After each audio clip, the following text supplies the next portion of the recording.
is a class thing. These young white kids out here in Millington and the trailer parks, they get jacked around a lot too.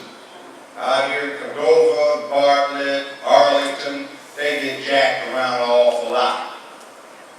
You know, everybody in this town uses marijuana to a degree. It cuts evenly across race and ethnic lines.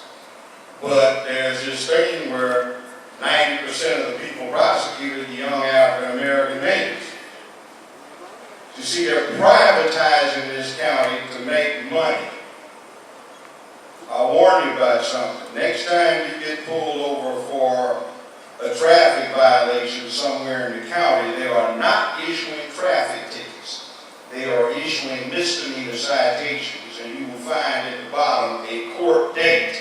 But above it, they got a date to appear for booking, processing, fingerprinting, and photographing, so you will have a misdemeanor criminal record.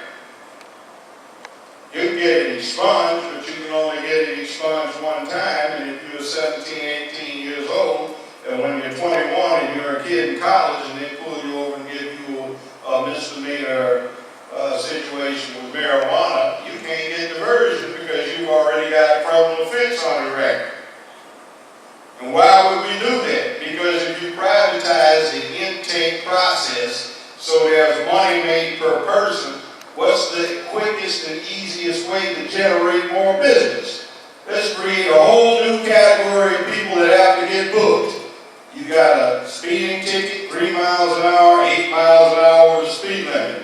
You didn't signal when you changed lanes. You made a rolling stop at a stop sign. You now have a misdemeanor record. If you get in Collierville, Bartlett, Cordova, Millington, Germantown. If you go to court, which is happening quite often, the judge dismissed the case, 5 months, 4 months later, they arrest you and take you down to 201 Poplar and put you in front of Judge Larry Potter, who handles the environmental court. Why the devil they want to put it in front of the environmental court, I don't know, but that's what happens. See, anybody know about that? It's cold-blooded. You see, we are going around with our law and order tool, so you find out about this. So you can say, oh, I'm going to stay home, I don't care. And you can say, hell no, this has got to go.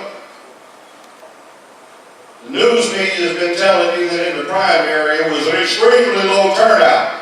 That is a lie. The previous high that the Democratic Party has ever had for a local primary is approximately 23,000 voters. I got 38,153 when they counted the absentee votes. That's 15,000 more. In the mayor's race, the candidates for the Democratic Party got 35,000.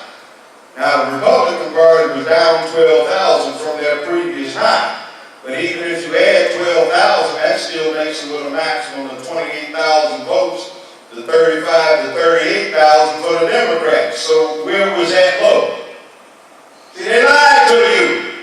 So watch Channel 3, watch Channel 5, watch Channel 13 if you want when they talk about news, and then you think about the distortions that I'm telling you about right now. You think about why they didn't go after Harold Collins after he got arrested and charged